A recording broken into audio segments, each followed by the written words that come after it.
Hello दोस्तों, कैसे हैं आप लोग। दोस्तों, हम में से कोई भी तत्काल पासपोर्ट किस लिए अप्लाई करता है। उसकी वजह यही होती है कि उसको कोई ना कोई इमरजेंसी होता है। जल्दी की वजह से ही वो तत्काल पासपोर्ट अप्लाई करता है ताकि जल्द से जल्द उसका पासपोर्ट प्रिंट होके उसको रिसीव हो जाए।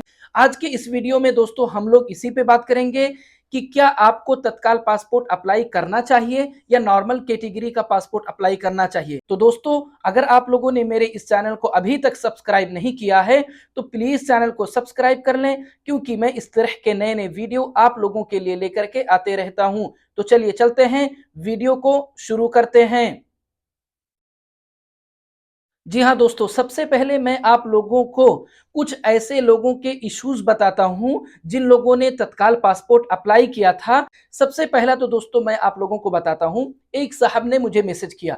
वो मुझे बताते हैं कि भाई मैंने तत्काल कैटेगरी का पासपोर्ट अप्लाई किया था और मैं अपॉइंटमेंट वाले दिन पासपोर्ट ऑफिस जाकर जब मैं अपने घर आता हूं उसके कुछ दिन के बाद में मुझे मैसेज आता है कि आपको आरपीओ विजिट करना है। मतलब दोस्तों, पासपोर्ट ऑफिस से घर आने के बाद में वो अपने पासपोर्ट का वेट कर रहे थे कि उनका पासपोर्ट उनको रिसीव होगा। और यहाँ अगर देखा जाए तो उनके लिए एक दूसरा प्रॉब्लम स्टार्ट हो गया कि अब उनको आरपीओ विजिट करना है। अब आरपीओ क्यों विजिट करना हो सकता है दोस्तों, इस पर हम लोग बाद में बात करेंगे। सबसे पहले मैं आप लोगों को एक और साहब का मैसेज बताता हूं जिन्होंने मेरे पास में मैसेज किया और वो बोलते हैं कि भाई हमने तत्काल कैटेगरी से पासपोर्ट अप्लाई किया था, मेरा पासपोर्ट भी बन गया था। पासपोर्ट बनकर आने के बाद में दोस्तों मुझे एक वीजा मिला और मैं उस वीजे पर कुवैत आ गया।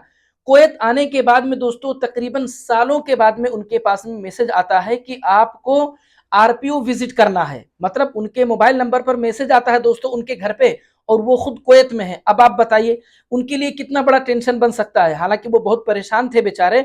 वो मुझसे बता रहे हैं कि मैं जब कुवैत आया था तो मैं एनओसी भी लेकर के आया था हमारे एरिया का जो भी पुलिस स्टेशन है वहां से, लेकिन फिर भी मुझे आज मैसेज आया है कि हमको आरपीओ विजिट करना होगा।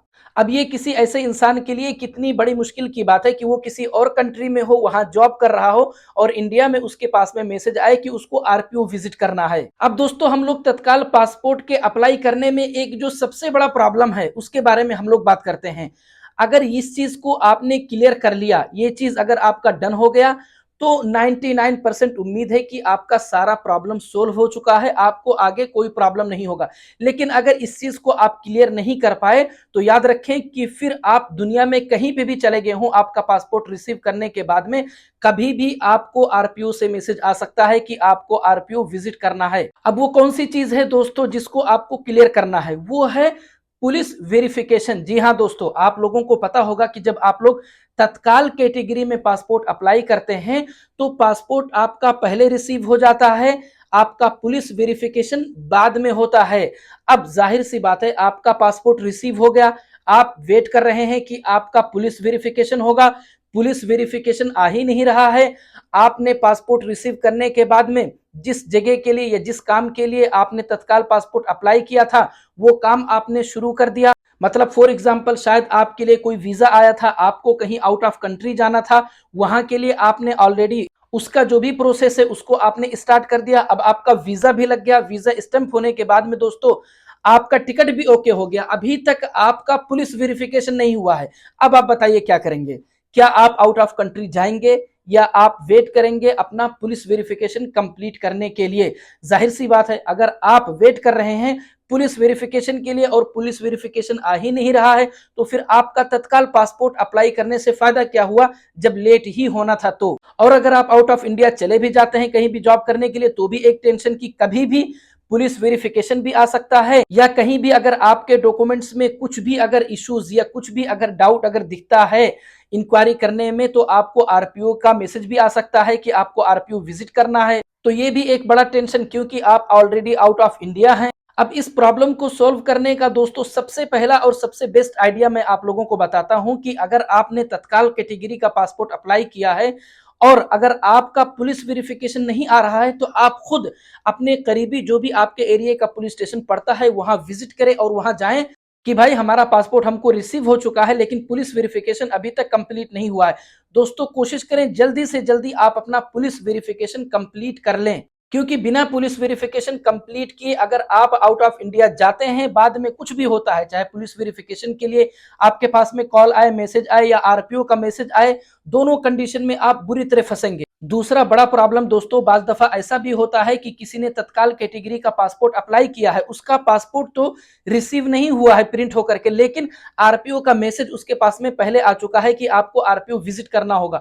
इसकी वजह यह है दोस्तों कि देखिए, एक बात आप खुद अपने दिमाग से आप सोचिए कि जाहिर सी बात है, अगर आपको तत्काल कैटेगरी के पासपोर्ट में बिना पुलिस वेरिफिकेशन के, मतलब पुलिस वेरिफिकेशन करने से भी पहले अगर आपको पासपोर्ट दे दिया जा रहा है, इसका मतलब है दोस्तों कि आपके जो डॉक्यूमेंट्स हैं उनको बहुत ही अच्छे से, बहुत ही स्ट्रिक्टली सारे डॉक्यूमेंट्स को आपके चेक किया जाएगा। क्योंकि दोस्तों बिना आपके सारे डॉक्यूमेंट्स को अच्छे से स्ट्रिक्टली चेक किए आपको आपका पासपोर्ट दे दिया जाए, वो भी बिना पुलिस वेरिफिकेशन के, ये इतना आसान नहीं है दोस्तों। अब जाहिर सी बात है, जब तत्काल कैटेगरी के पासपोर्ट में आपके डॉक्यूमेंट्स को बहुत ही स्ट्रिक्टली चेक किया जा रहा है, तो उसमें थोड़ा सा भी अगर डाउट हुआ, थोड़ा सा भी अगर उनको इशू नजर आया, तो याद रखिए कि आपका पासपोर्ट रिसीव होना और नॉर्मल कैटेगरी के पासपोर्ट से भी ज्यादा लेट हो जाएगा। क्यों? क्योंकि अब आपके पास में मैसेज आएगा कि आपको आरपीओ विजिट करना होगा।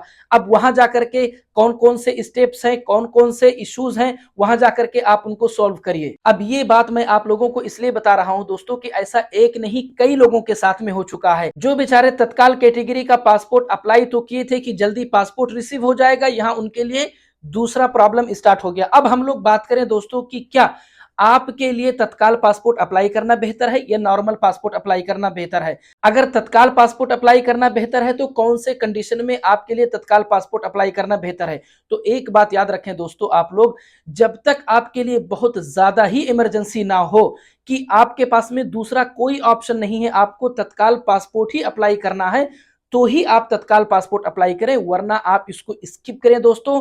आप नॉर्मल कैटेगरी का पासपोर्ट अप्लाई करें। नॉर्मल कैटेगरी में आप पासपोर्ट अप्लाई करेंगे, पासपोर्ट ऑफिस से आपके घर आने के बाद में दोस्तों आपका पुलिस वेरिफिकेशन होगा। हफ्ता से 10 दिन के अंदर अंदर मुश्किल से आपका पासपोर्ट प्रिंट होकर के आपके घर पे आ जाएगा। इसमें कोई इतना बड़ा इशू, कोई इतना बड़ा टेंशन नहीं है दोस्तों।